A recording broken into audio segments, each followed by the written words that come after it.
तो उत्तर प्रदेश के बदायूं जिले में थाना सिविल लाइन क्षेत्र के कुछ चौला के निकट जलाभिषेक कर वापस लौट रहे कावड़ियों से भरा ट्रैक्टर ट्रॉली अनियंत्रित होकर पलट गया। ट्रैक्टर ट्रॉली में थाना मुजरिया क्षेत्र के गांव रसुला के रहने वाले कामेश थे। वो अपने साथियों के साथ 3 अगस्त की शाम को ट्रैक्टर ट्रॉली और डीजे के साथ भागीरथी कचला गंगा घाट से जल भरकर शाहजहांपुर के देवकली पटना मंदिर पर जल चढ़ाने के लिए गए थे। पूरे जत्थे के साथ आज सुबह पटना देवकली मंदिर पर उन्होंने जल चढ़ाया और जल चढ़ाकर अपने गांव के कावड़ियों का जत्था वापस ट्रैक्टर ट्रॉली से लौट रहा था और उसी वक्त यह हादसा हुआ। क्या नाम है आपका? रविंदर। अच्छा, कहाँ के रहने वाले हो? रसूला गांव से। ये क्या मामला है जो इतने घायल हैं? और 3 तारीख को शाम को गए थे जल भर गए कचला से। अच्छा, पटना गए थे, वापसी में ट्रॉली पलट गई थी। कब पलटी है ये? आज। अच्छा, फिर कौन कौन घायल है? किस 3 जने घायल हैं, एक मौके पे मौत हो गई कामेश की। अच्छा, घायल कौन कौन है? मुकेश, अमित और मैं। अच्छा, आप भी घायल हैं?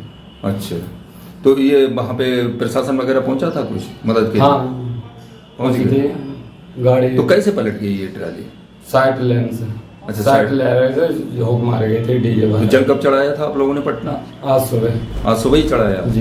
तो वहीं मुरादाबाद में कारोबारी और उसकी पत्नी ने घर में काम करने वाली एक 15 साल की नाबालिग लड़की के साथ एक ऐसा काम किया जिसे सुनकर आप भी चौंक जाएंगे। घर में काम करने वाली नाबालिग लड़की को टीवी और मोबाइल देखने से नाराज होकर उसे सजा देने के इरादे से घर पर नाई बुलवाकर बर्बरता पूर्वक उसे गंजा कर दिया गया। जब युवती के परिवार वालों ने को घटना के बारे में जानकारी मिली तो युवती की मां ने मुरादाबाद के गल शहीद थाने में इस कारोबारी और उसकी पत्नी के खिलाफ मुकदमा दर्ज करा है।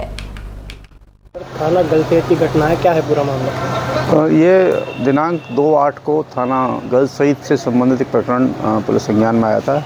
उस पर एक साहिबा नाम की महिला जो जनपद शामली की रहने वाली है, उसकी ओर से 112 पर एक सूचना दी गई थी कि उसकी पुत्री जो यहाँ एक अदनान आलम नाम के व्यक्ति हैं, उनके यहाँ रहती है, काम करती है, उसके संग उन्होंने कुछ अभद्रता की है और किसी नाई से उसके सिर के बाल उन्होंने कटवा दिए। इस संबंध में थाना गल शहीद पर एक अभियोग पंजीकृत किया गया और इसमें जो आरोपी थे उनके विरुद्ध भी इसमें कार्रवाई की गई। तो वहीं केंद्र सरकार वक्फ बोर्ड संशोधन बिल लेकर आ रही है। वक्फ बोर्ड संशोधन बिल को लेकर मुस्लिम लीग के राष्ट्रीय सचिव कौसर हयात ने अपनी प्रतिक्रिया देते हुए कहा है कि मेरा मानना है कि बीजेपी सरकार लगातार मुस्लिम विरोधी अभियान छेड़े हुए है। बीजेपी सरकार के पास विकास के लिए कोई प्रोग्राम नहीं है, सिर्फ मुसलमानों को दबाने और नुकसान पहुँचाने के लिए मुख्तलिफ प्रोग्राम बना लेती है। शरीयत में मदाखलत की गई, कभी सिविल कोड, 3 तलाक, धारा 370 के जरिए वक्फ बोर्ड का सरकार से कोई मतलब नहीं है। मुसलमानों की जायदाद है, हमारे बुजुर्गों ने आवामी मफाद के लिए ये जायदाद दी है। इसलिए मेरी यही एक वो कहना है कि सरकार ऐसे गलत इक़दाम से बाज आए और वो काम करे कि जिससे देश का भला हो, मुसलमानों का भला हो, हिंदुओं का भला हो। आप मुसलमानों को नुकसान पहुंचाने की क्यों सोच रहे हैं? किस लिए सोच रहे हैं? सबके भले की बात करो, मुसलमानों के भले की बात करो। ये वक्फ जायदाद किसी हमने दूसरे की तो दबाई नहीं, हमारे ही बुजुर्गों की जायदाद है जो उन्होंने वक्फ कर दी है।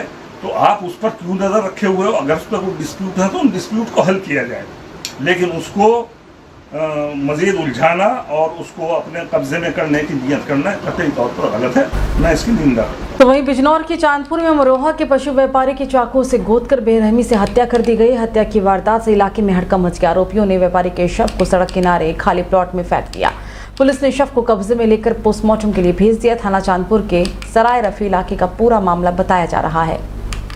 चलिए बात करेंगे महोबा की, जहां डीएम कार्यालय पहुंचे हैं किसान। क्लेम का भुगतान कराने की मांग को लेकर किसानों ने प्रदर्शन किया।